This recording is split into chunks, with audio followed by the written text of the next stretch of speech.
I'm Dr. Joel Studin, a board-certified plastic surgeon, and I know that if you treat a scar properly during the healing period, you'll have a much better result in terms of how it looks in the end. It's important to understand how scarring works in order to treat it properly, though. When you cut skin, the hole is filled with collagen. Scars are simply collagen. You always overmake collagen, but Mother Nature was really smart.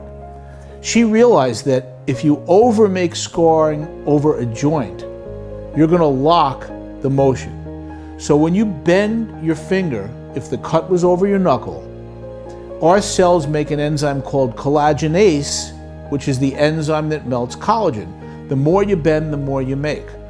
So the first scar treatment from 100 years ago came from the realization that whether you push the scar or stretch the scar around your finger joint, tension triggers that enzyme collagenase and melts scar tissue.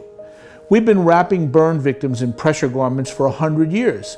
The problem is no one's going to walk around for 3 months looking like they're auditioning for a mummy movie. And if you don't do it, it won't work. The next treatment that came along were silicone sheets. The idea here is nothing more than the silicone conforms to every nook and cranny around the scar and transmits the pressure better.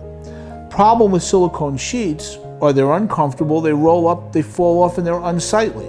So again, you have a problem where people just won't use them adequately. Silicone gels then came along. The idea was, well, if silicone works for scars, we might as well make it into a cream that you can rub in so that it's easier to use. The problem with that is you're not rubbing the cream in, you're actually rubbing it off, and you don't have any of that pressure anymore. And so the medical literature shows that silicone creams don't work any better than Vaseline or any other moisturizer. They're not effective. Vitamin E was thought to be a wives' tale for many years, and people went to the pharmacy asking for it for scars. It turns out that vitamin E slightly slows down future scar tissue if you're an oily mess all day long. It doesn't do anything to existing scars, and it doesn't do anything to reduce scars that are overgrowing at the moment. It slows down future scar tissue a little bit. The real key to success in scar treatment is the cortisone shot. And let's remember that scarring is always about the production of collagen versus the production of the enzyme to melt the collagen. And all the cortisone shot does is tremendously stimulate your cells to make collagenase, that enzyme to melt the collagen. Problem with the cortisone is the shot is painful and the creams don't get in enough to work. So the ideal solution for scars is pressure, silicone to help transmit the pressure, vitamin E a little bit, and the cortisone shot.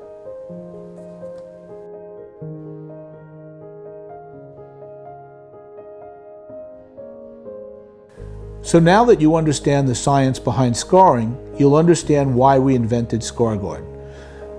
The problem was, how do we get the silicone sheet without the ugly silicone sheet, the cortisone shot without the cortisone shot, and the vitamin E in a form that actually worked? Scarguard is a paint-on silicone sheet. It actually paints on about the thickness of a single human skin cell, and it's invisible and flexible. It's almost like an invisible second skin. And what it's doing is it's delivering the slight pressure, the silicone, the vitamin E, and most importantly, the cortisone. The independent literature shows that it works for 2 reasons. First, it's delivering all of the things that we know work for both the prevention of scarring and the shrinkage of old overgrown scars. Also, by the way, for irritation in scars, which is an important component of this. And it's delivering it in such a way that it's invisible, so you can actually use it. So let me show you how this works. First of all, we never put this on an open wound. If we're using it on an old scar in order to shrink it, you can use that anytime you want. 20 years later, it should still work if the scar is raised. However, on a newly forming scar after surgery or injury, you should wait till any stitches are out and the wound is healed over.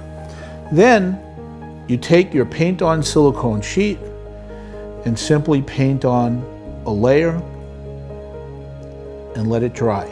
Now, in order to be reliable, you have to be able to swim, go in the ocean, go in the sauna, scrub it with soap and water, and still have it stay on. Well, a few seconds after I put it on, if we touch this, it's completely dry. There's nothing there. You want to change it twice a day. I just said that you can't scrub it off with soap and water. That's what makes it reliable. So how do you change it? Well, the not elegant way is to scrape it off with your fingernail. But the more elegant way is to take a piece of cellophane tape, like Scotch tape, and simply press it on to this microfilm. And what you see on the tape is the patch has actually lifted off, and you can now reapply it. If you have an area of sensitive skin where taking it off is uncomfortable, you can reapply it over the top of the old layer and it'll reconstitute it. The only thing you'll notice is it starts to turn white after a few days and will no longer be quite as invisible, but it'll still work.